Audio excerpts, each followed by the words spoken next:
Hello，我係阿輝，咁樣今日就係第二日嘅讀 Wikipedia 去練通，咁樣因為第一日咧就讀咗一個歷史條目啦，咁樣嗰個條目相對地就比較資訊性多啲咁樣，咁樣就對於練通嚟講可能比較困難。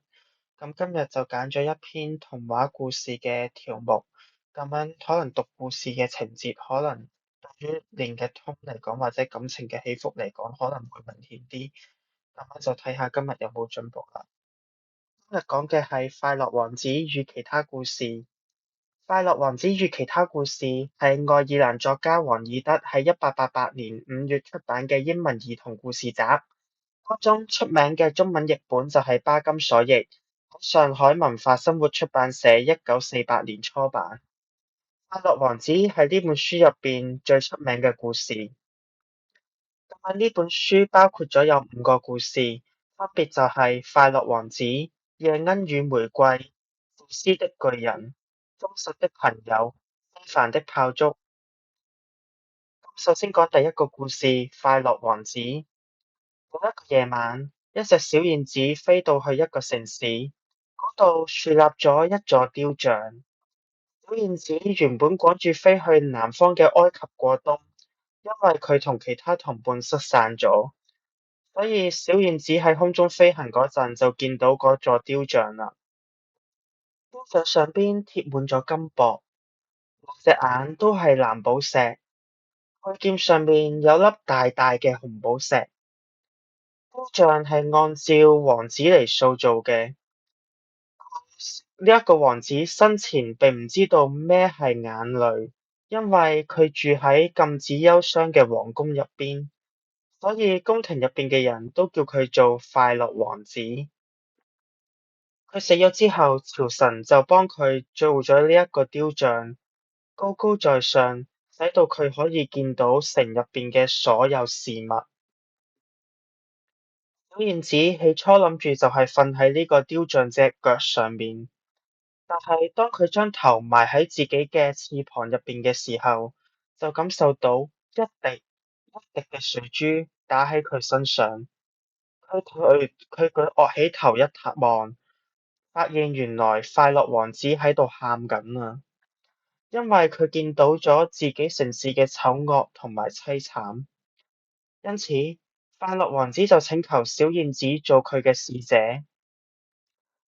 快樂王子通過一個小窗戶就見到一個女裁縫，佢就喺度呢一個絲綢嘅禮服上面繡住呢個西番蓮。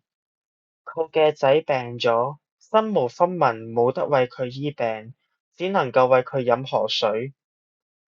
快樂王子就吩咐小燕子喺佢嘅佩劍入邊攞出紅寶石送俾佢哋。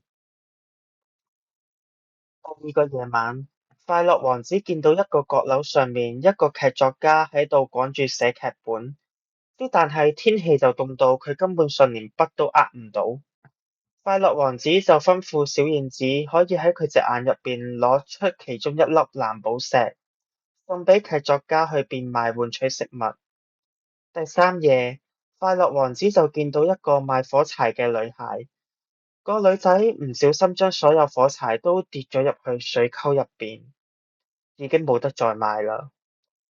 如果就係咁樣空住手咁返屋企，佢就會俾佢老豆打。為咗幫助佢，快樂王子就吩咐小燕子喺佢眼入邊攞埋剩低嗰粒藍寶石送俾嗰個女仔。由於佢將自己嘅雙眼都送咗出去，佢冇辦法再睇到任何嘢啦。小燕子就圍住個城市飛，將佢嘅所見就同快樂王子講。小燕子將城市入邊嘅貧窮都同快樂王子講。快樂王子因此就下定咗決心，將所有嘅金箔都送俾貧窮人。最終，小燕子知道佢冇辦法捱過寒冬啦，就嚟要死啦，所以佢決定留喺快樂王子身邊。小燕子親吻咗快樂王子一下，就跌咗喺王子嘅腳邊死咗啦。快樂王子嗰粒原造嘅心亦都破裂咗。朝頭早，市長見到個雕像已經唔再靚，認為佢已經冇用，所以就將個雕像拆咗落嚟，融化咗喺融化爐入邊。但係嗰粒用鉛做嘅心就冇辦法融化，佢跌咗喺一堆廢物堆上面，同小燕子一齊。上帝吩咐天使將城入邊最寶貴嘅兩樣嘢揾出嚟。天使就向上帝呈上咗小燕子同埋王子破裂嘅心。上帝對天使嘅選擇讚好，佢下令將小燕子喺佢嘅花園嗰度永遠歌唱。咁改編版本就唔讀啦。去到下一個故事，謝恩與玫瑰。一個青年學生喺大樟樹下邊徘徊，佢痛苦咁樣自言自語，話佢幾咁需要一朵紅玫瑰花，先至可以同佢最心愛嘅姑娘，就係教授個女去跳舞。但係喺咁凍嘅冬天，佢係冇辦法揾到一朵紅玫瑰出嚟嘅，因為咁樣佢冇辦法滿足到呢個姑娘嘅要求同埋自己嘅願望。正當佢覺得絕望嘅時候，樹上面嘅野鶯聽到佢嘅哭訴，以為呢個青年係一個真正嘅戀人，真正識得愛情，因此佢決定幫助呢個青年。野鶯千辛萬苦咁樣去揾玫瑰樹借紅玫瑰，但係佢第一同埋第二次遇到嘅都係分別係白玫瑰樹同埋黃玫瑰樹，去到第三次先揾到學生窗出邊嘅紅玫瑰樹。但係紅玫瑰樹就同佢講，冬天已經凍硬咗佢嘅血管啦，霜雪已經摧殘咗佢嘅花蕾。如果想要一朵紅玫瑰花，就需要成夜咁樣唱歌先至可以做到出嚟，並且要用空嘅鮮血嚟染紅，亦即係野恩需要用死亡去換一朵玫瑰。呢個代價實在太大啦。但係野恩就認為愛情係勝過生命嘅，愛情真係一件奇妙無比嘅事情啊！佢比綠寶石更珍貴，比貓眼石更稀奇，用珍珠同埋石榴都換唔嚟㗎。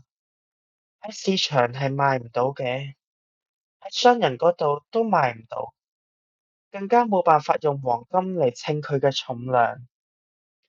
因此，夜鶯毅然咁樣選擇犧牲咗自己，整整一夜，佢唱唔停，用胸膛頂住個花刺，一啲一啲咁樣刺入去個心臟入邊，用自己嘅鮮血成就咗一朵象徵真愛嘅玫瑰，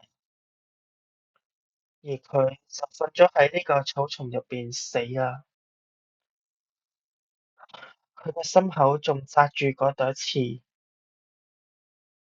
第二日清晨，學生起身之後就發現咗呢朵紅玫瑰，就即刻摘咗佢落嚟見教授嘅女，根本冇去諗點解呢度會有朵玫瑰花出現。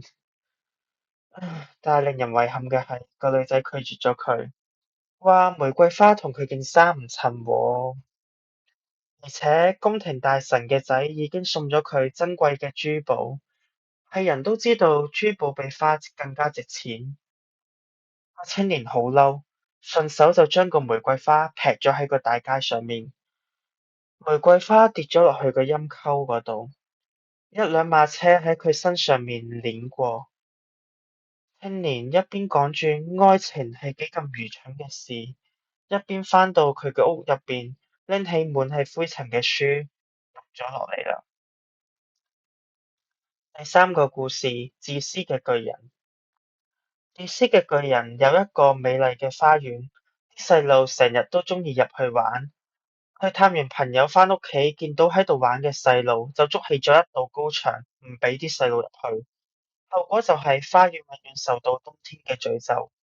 有一日，巨人聽到雀仔嘅歌聲，佢發現春天已經返嚟呢個花園啦，因為小朋友越過牆上面嘅窿入咗去。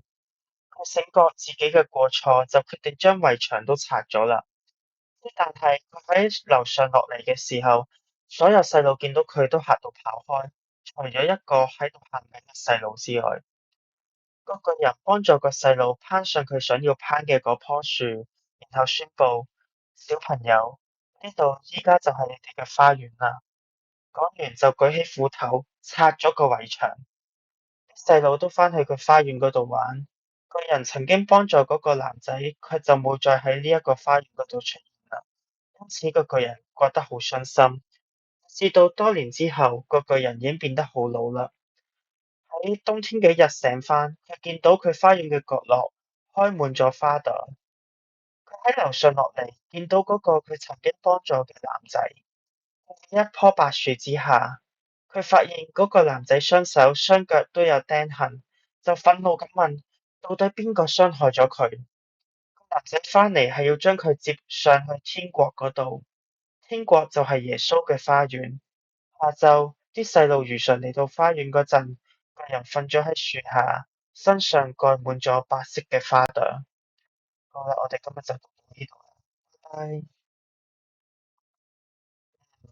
錄完之後咧，就發現其實咧，我懷疑咧，呢一個條目其實應該係喺英文或者其他語言嘅 Wikipedia 嗰度翻譯過嚟，因為好多句子睇落去就係同即係中文讀其實唔通順，個腦都要再思考下。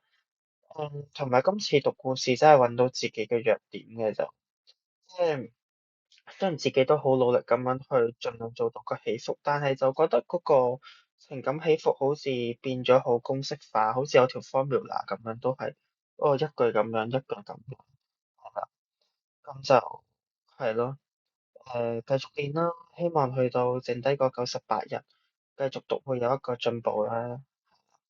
咁今日係咁多，拜拜。